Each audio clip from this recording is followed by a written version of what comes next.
Hello there, Pursuing Freedom listeners. Thanks for being here today. I'm really excited to introduce you today to Chelsea Franklin with Remax Alliance in Westminster.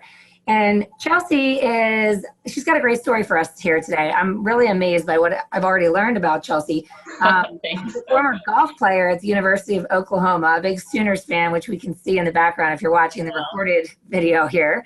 And she got into real estate in 2013 in Oklahoma and then moved up to Colorado in 2016 and did something like 40 transactions in her first full year here, which is insane. She's also a mom of two, which makes her a super rock star. Her 2-year-old and 4-year-old daughters are adorable.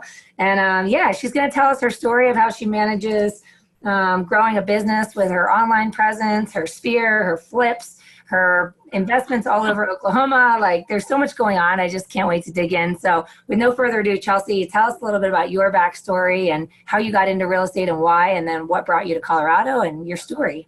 So awesome. Thank you so much for having me. This is really exciting. I love it. It's so fun to learn from other people too. So background, I grew up in Louisville, so pretty much a native of Colorado.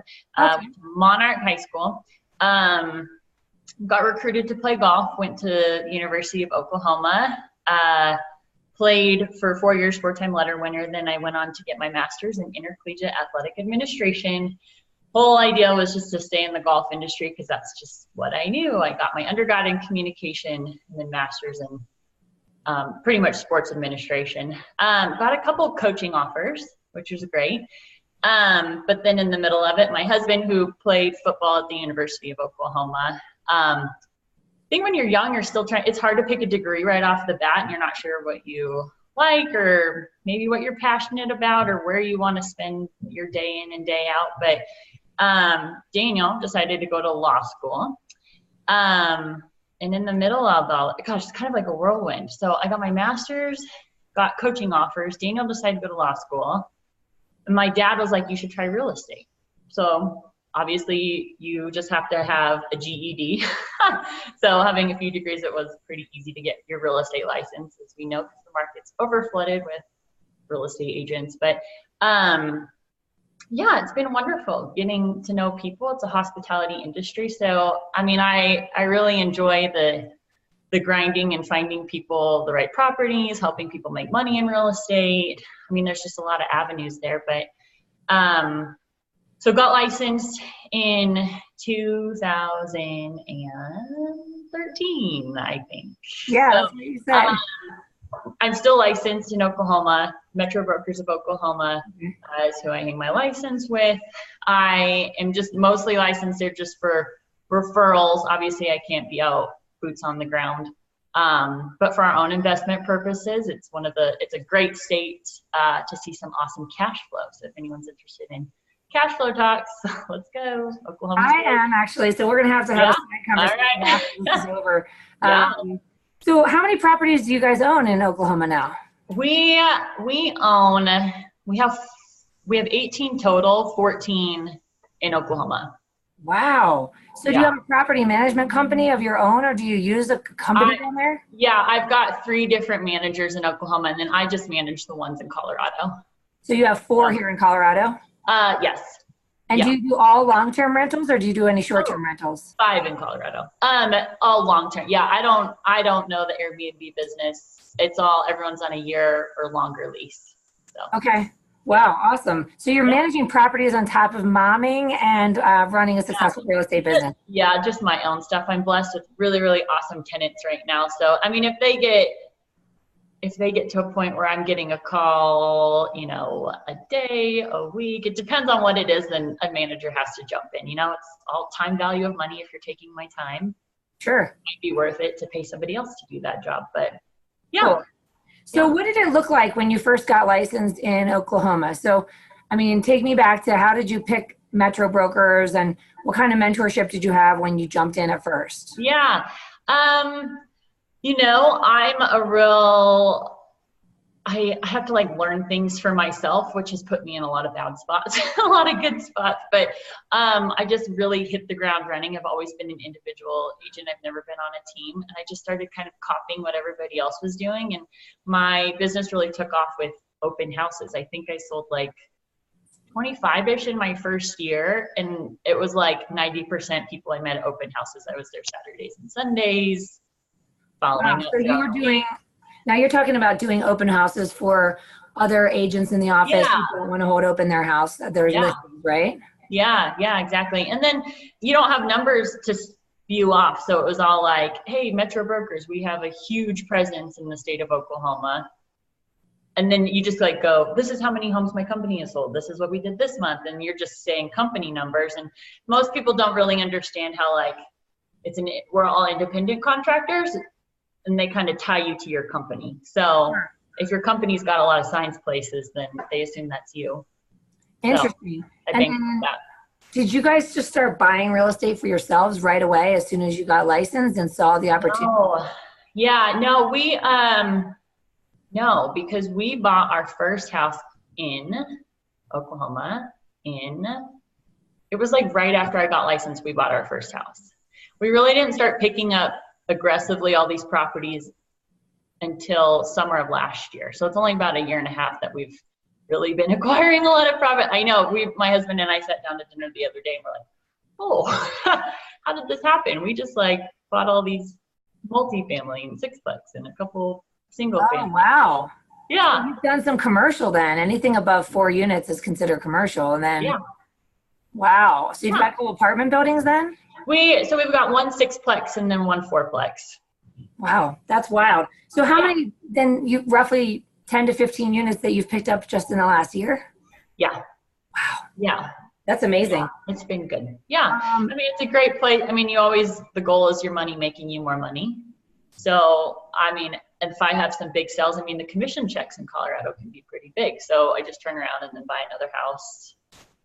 Awesome. And then start letting it cash flow. So. And then, now you mentioned that you were a solo agent for a while, but you are starting to build a team. Is that right? Yeah. So my team consists of my sister, who's my buyer's agent. She's also my next door neighbor. Some of my family close. Yeah, we're funny. We're opposites though, so we work really well. She's a more introverted. We're both, I don't know, we just work well. I'm 5'11", she's 5'2". Some people say we look alike, but I don't know. Yeah, so we work well together, and then I've got one transaction coordinator. Awesome. And before we started recording, we talked a little bit about how your business is broken up. So there's, you mentioned 25% repeat and referral from your sphere, and then 25% probably coming from online leads. So talk to me a little bit about that, because we actually have not dug in at all with anyone yet on the podcast. And I think you're going to be episode number 30, the big 30. So anyhow, I don't think we've really dug into how did you go about building your presence on Zillow? What other sites are you on? What kind of leads are you getting? And like, how often do you see those convert? Like, tell me a little bit more about that process. Yeah. Okay. So I'm also a partner agent on Redfin, which is a really big interview process. You have to go through like 3 days and lots of videos. So that was pretty awesome. But I think I closed like 13 Redfin leads this year. So that was really great. And then the sphere, that 25, that sphere, Facebook referrals. That's just like being on Facebook. And then I worked with a lot of people moving from Oklahoma to Colorado, and then my name just gets tagged in it, and then we make my pitch, and then we go. So how does it work with Redfin? Is it like with Zillow where you're paying for those leads, or how? No, it's a referral fee at closing. Okay. Yeah. Wow, that's nice. Yeah, it is nice. So it takes off from my overhead, which is good because there's a lot of money going else outwhere. But with Zillow, then, are you paying for leads, or is it just because you have great reviews? Both. Yeah. I mean, I do own a zip code, but I think it's just really important to get people to like write reviews about you. I mean, you don't have to pay for that. I mean, everyone can make an online profile. So, and it's a great, I mean, people dog Zillow and Trulia all the time, but like, that's where buyers go to look. So you should be there. Yeah, that's interesting. So do you find that, I mean, other than just being visible, do you feel like, I mean, are you seeing conversion from those sites as well? Yeah. you see conversions, but I mean, we're also, it's hospitality industry, but it's also sales. So you got to call 12 times. You got to send emails. You got to do drips. You got to do, you know, it's not just like, oh, they want to see this house. We're under contract. I mean, I think that's a lot of things that are so sexy and attractive about real estate is people think it's like looking at pretty homes all the time, but like they don't see the background of everyone's up till 11 o'clock at night, sending emails, making your calls for the next day, organizing your spreadsheets. Because not everyone wants to work with you. I mean, you can make your pitch all day long, but so it's a numbers thing, like how many people are you meeting? What's your follow-up like? So what kind of, you have a CRM that helps automate some of those drip follow-ups? Yeah. Which one are you using? I'm on Conversion. Oh, I've heard that's a good one. Yeah. They're all good. Yeah. You got to use one. Well, that's the thing, right? They always say the best CRM is the one that you're using. Yeah, exactly. Yeah, before that was a lot of notebooks. My notebooks were getting too full. I was like, okay, I got to get organized here. So. Yeah. So along those lines, I mean, we kind of touched upon mentoring, but now that you're part of Remax, I mean, do they provide classes or anything like that where you can, you know, have the opportunity to powwow with other agents and figure out what they're doing, or do you just do that organically on your own? A little bit. My office hosts a lot of classes. It's just tough for me because my kids are 4 and 2. So like, I don't have them. I mean, Bailey's in preschool Monday through Thursday, 12 to 3. But like, I can't get there between that 1 hour when I have to travel. And anyway, it's a lot. Yeah. Now, does your husband have flexibility during the week as well? A little bit. Yeah, because he owns his own law firm. He's a partner with Cowan Hubbard and, oh my gosh, this is so bad, in Franklin. I forgot the part that's my husband's last name. It's up late. We have a sick baby right now, so I'm like, okay, running on no sleep. Oh I know the feeling. I feel like there's a lot of us out there right now in December of 2018 who are running on fumes because of these sick children, these wonderful cherubs that are keeping us up all night.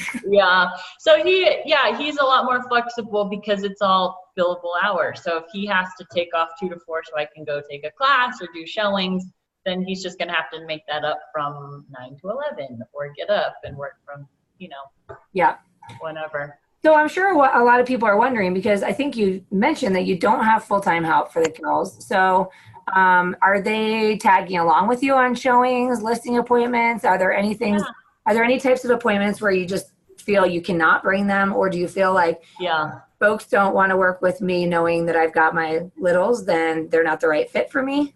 No, I mean, it's going to take a lot for me to turn down a lead.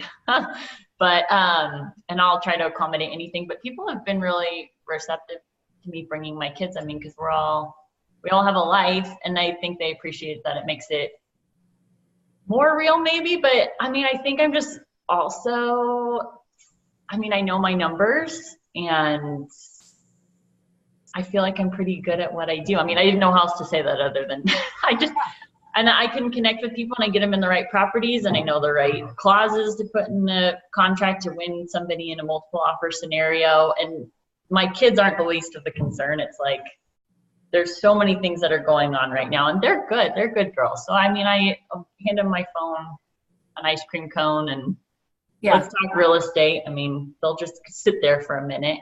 Yeah, but that's awesome. So you touched upon this as well, which was, you mentioned Facebook. Now, when you talk about Facebook, are you just talking about your organic presence as a friend and a mom and a Sooners fan, or are you pretty strategic with your business as well on Facebook?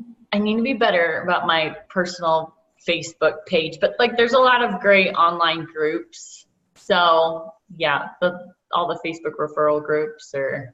So what are you talking about? I've never heard about this. Oh, really? Okay. Well, they might just be, I don't know if any lenders are in them, but there's a lot of ones just with agents. And I think when you said like a lot of classes, people go on and they post like, hey, this has happened with me. They're based in Florida.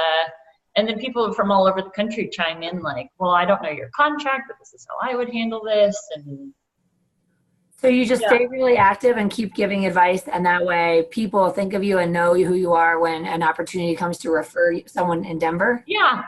And there's a lot of them too, and I feel like I'm a busybody. I always have my phone's right here and it just keeps going off, but just put it down. I just always have it on me, and I just you just see it. I don't know. I don't actively think, oh, today I have to log in here. I just jump on and check it out. What's going on today? So do you, in terms of, do you have a business page as well, or do you just use your personal page for everything? I have both, yeah. But I have my Instagram tied to my personal. And then are you pretty active on your business page too? I need to be better, but yeah, I do. Yeah. Are you doing video, stories, photos of clients, all of the above, or what? I mean, I think it's more just market updates, or here's a new listing I got, or here's the open house I'm sitting at, or. Yeah. What about, what are the other online spaces that you're active in? LinkedIn. Okay. And Instagram, Facebook. Are you leveraging LinkedIn for your business much? I have gotten some referrals from LinkedIn, but I mean, it just mostly just posts them just to stay active on it in the forefront of people's minds, Yeah.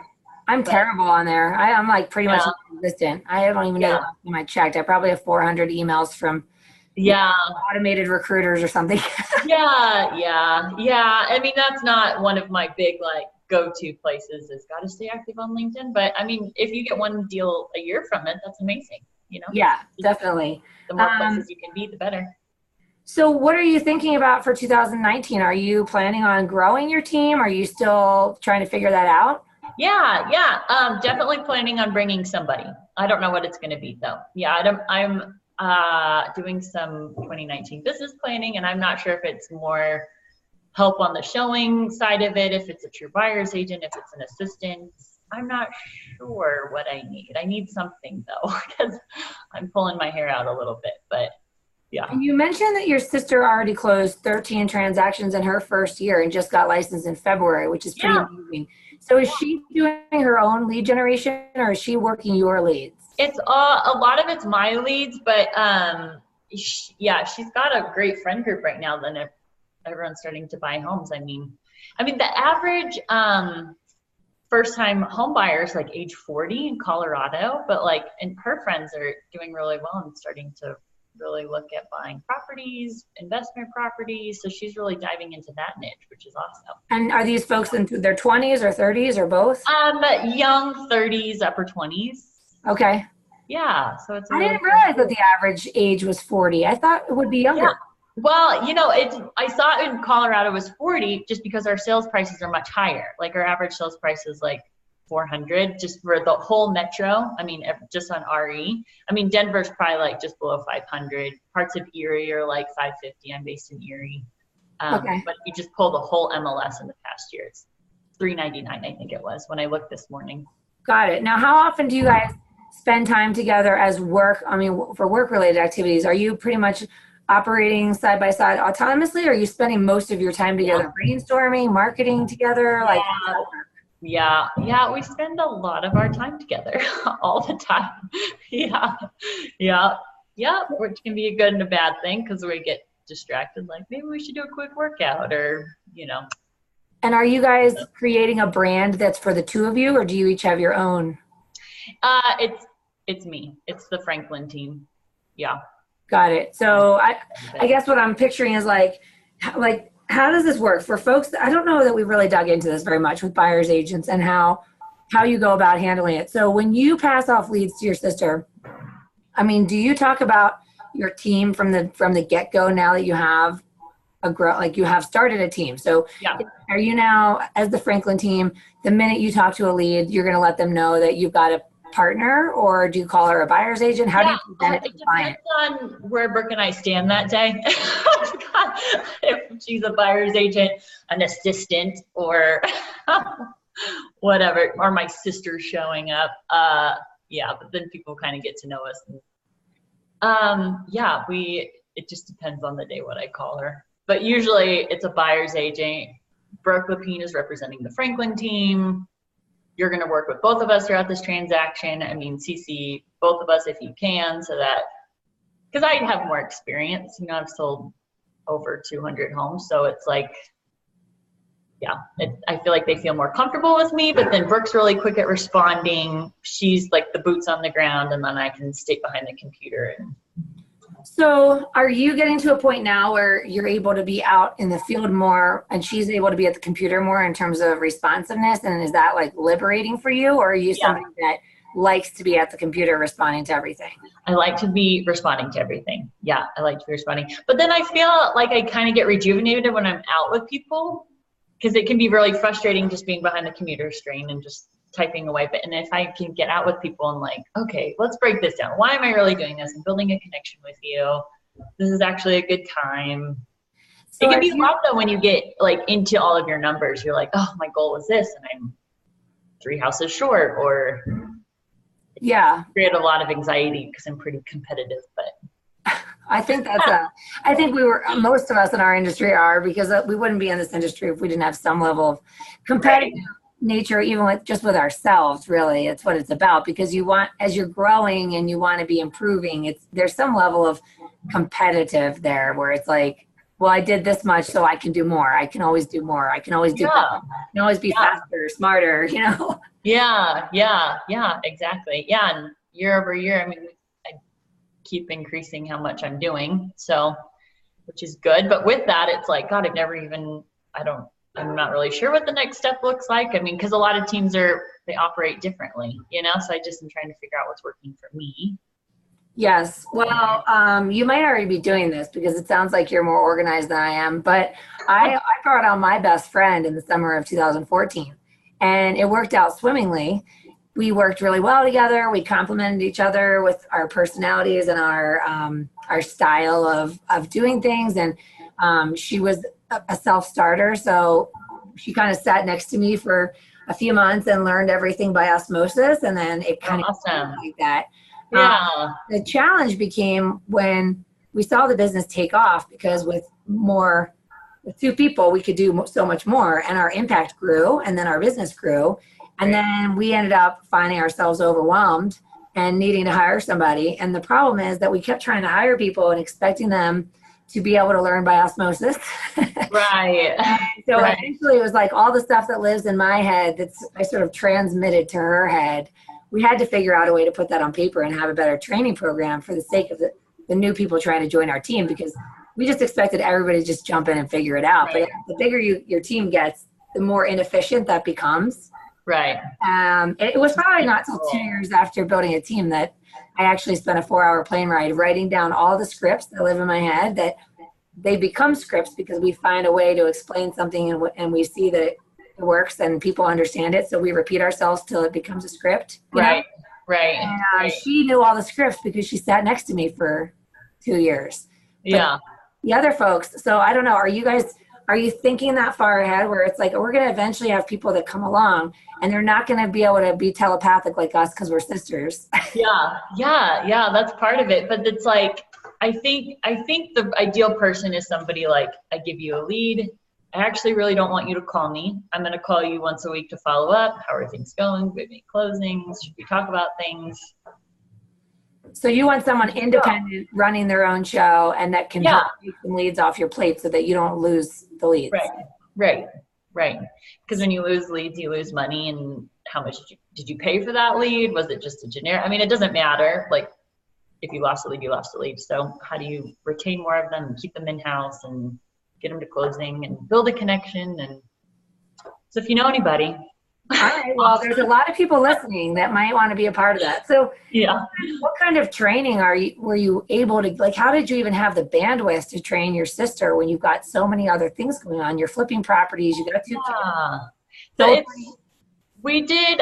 we started doing one big flip in Boulder together. And I think, like, I made money on the purchase and I was gonna make money on the resale. And then she was gonna make money as a partner. And then we start diving into it. And it's like, I mean, you can stage the house if you want, but that's like $2,000. I mean, that's really not where all the money's at in real estate. So I think that we just kind of talked through it. And I mean, if you want anyone to succeed, you want it to be your family. want it to be your core. I was like, get your license. Let's go. You should be making more money. So, and she was just working in the golf industry, which is fantastic. But we love working together, and it's been working well. So, do you have any other siblings? Nope, just the two of us. Okay, because I was going to say, you could find a buyer's agent right there, right? I know, right?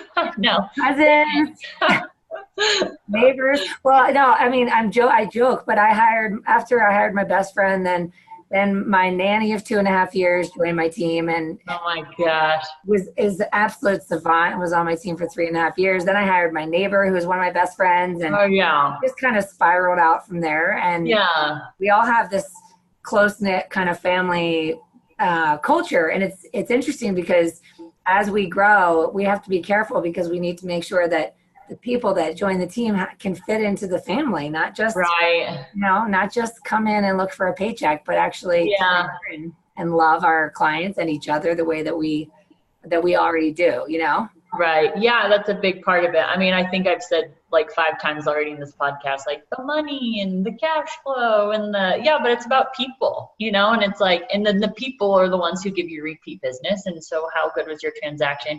I mean, what is it? People move every 5-7 years. So, I mean, we're probably going to still be around. So we'd love a phone call or keep in touch. And now, are you pretty good at keeping in touch with your past clients, or could you be better? No, but that's why if I say it out loud enough, it might happen. No, I'm not. I'm awful. I heard a statistic that like 95% of agents have trouble keeping in touch with past clients. I don't think you're alone there.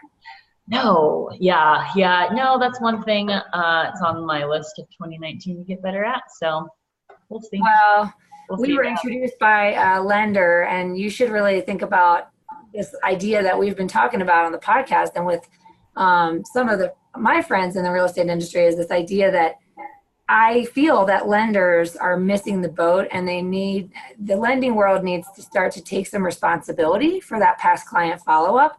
I think some lenders are probably good at it and nurturing the database, but I think a lot of folks in our industry are kind of have this habit of turning to the agent and hoping, that the agent's keeping in touch with the past clients and that they'll wait for the referrals to come. And I think that there's opportunity for us because as lenders, we have a lot more time at the desk.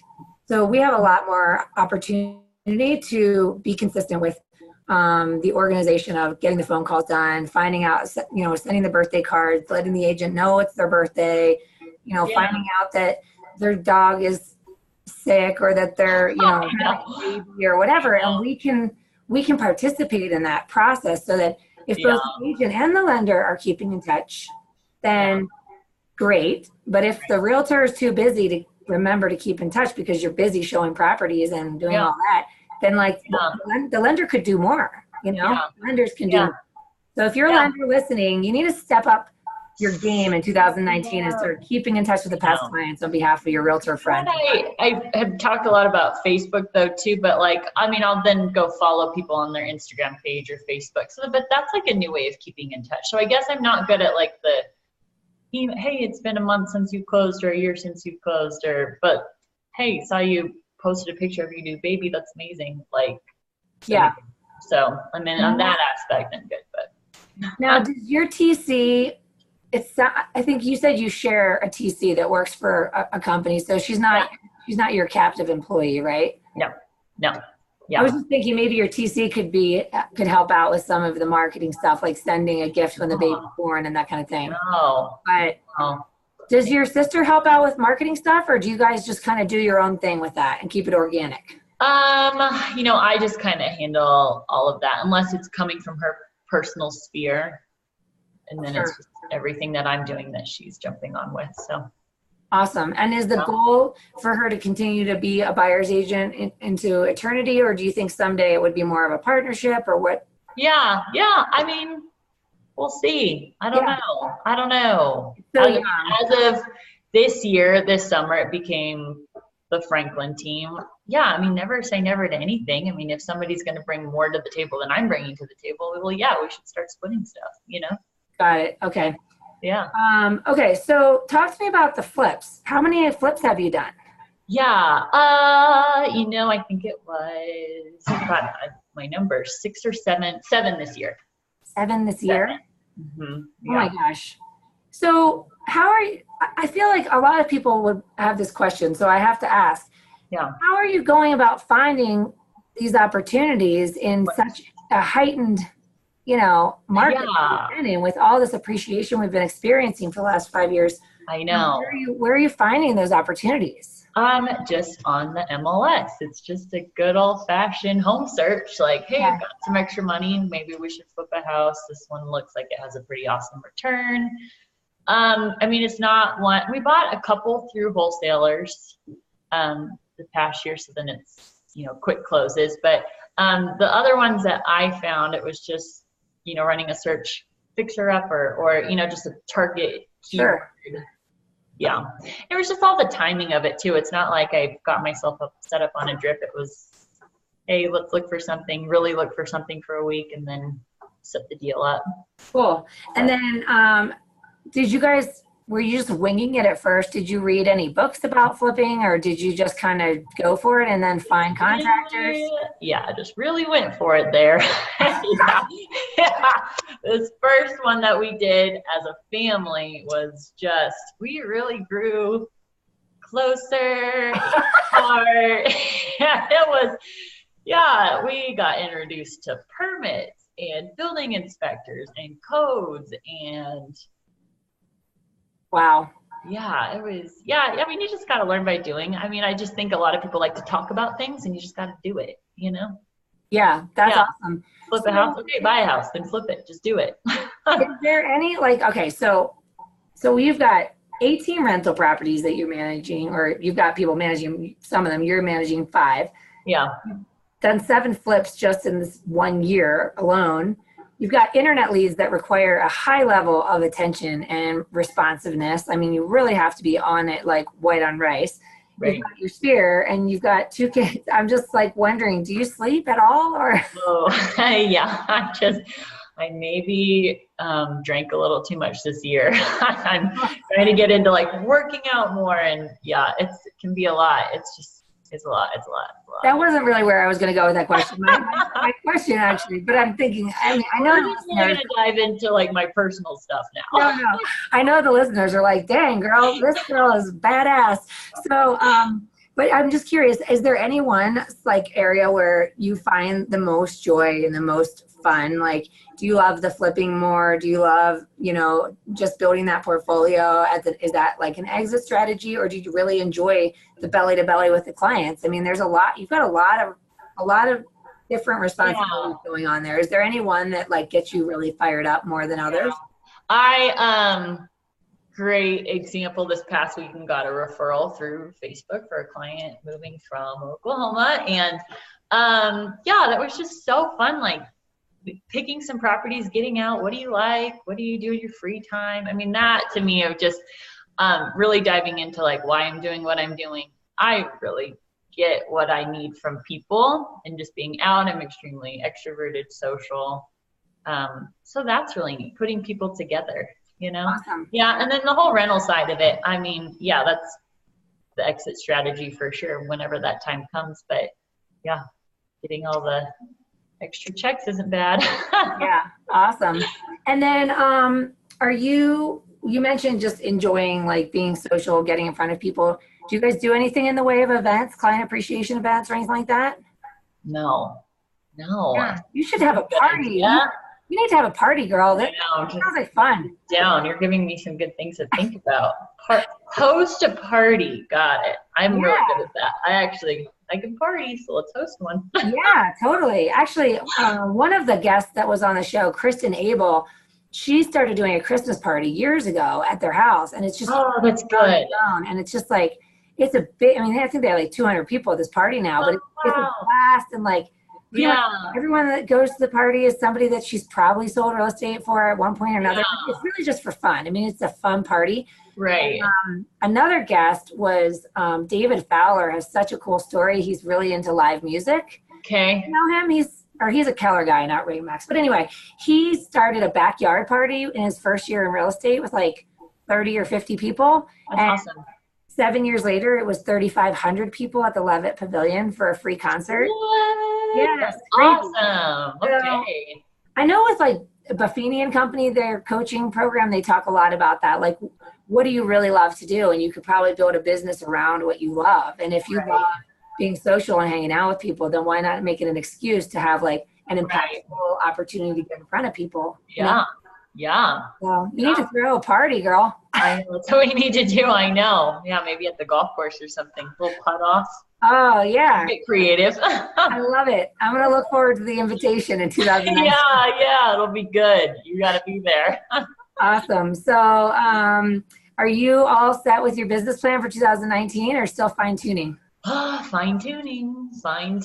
Yeah, a lot. It's going to be a lot more. I don't have a work-life balance at all. It's all work. A little bit of kids. My kids are getting older. My husband's extremely busy owning a law firm, and it's a lot more family-oriented. So that's going to be good. Cool. For sure. Well, I'll send you some business planning resources that I've used for the past several years that we did a bunch of workshops in Denver and in the mountains. But it's basically just a questionnaire with a bunch of questions very specific about a year in review. And it's meant to help you really identify what was the best part of the year, what was, kind of what do you need more of, what do you need less of. Yeah. And help you kind of organically arrive at your values and what your goals are for next year. And it's a pretty cool process. If anybody's listening and you want a copy of that, please feel free to reach out to me because I've used it to arrive at a simple one-page business plan. Oh, wow. For 4 years. And it just has my top 10 goals out of that, my top 3. Right. And then what are the rocks in my schedule? What do I commit to on a daily, weekly, monthly basis? Yeah. And then just try to keep it simple so that stay focused and crush your goals. So I'll send it to you after. Yeah, thank you. Yeah. Thank you. Awesome. Well, thank you so much, Chelsea, for taking the time to be on the show. Yeah, this is awesome. I appreciate it. Yeah, and thank you guys all for tuning in today. And as always, if you get a chance, please leave a review on the podcast on iTunes so we can continue to attract these amazing guests like Chelsea. And thanks for listening. Hope you all have a wonderful holiday season if you're hearing this in just anytime in December 2018, and wishing you all massive happiness and success in the new year. So thanks again, Chelsea. Thank you. Have a good day. All right. Thank you all. I appreciate you.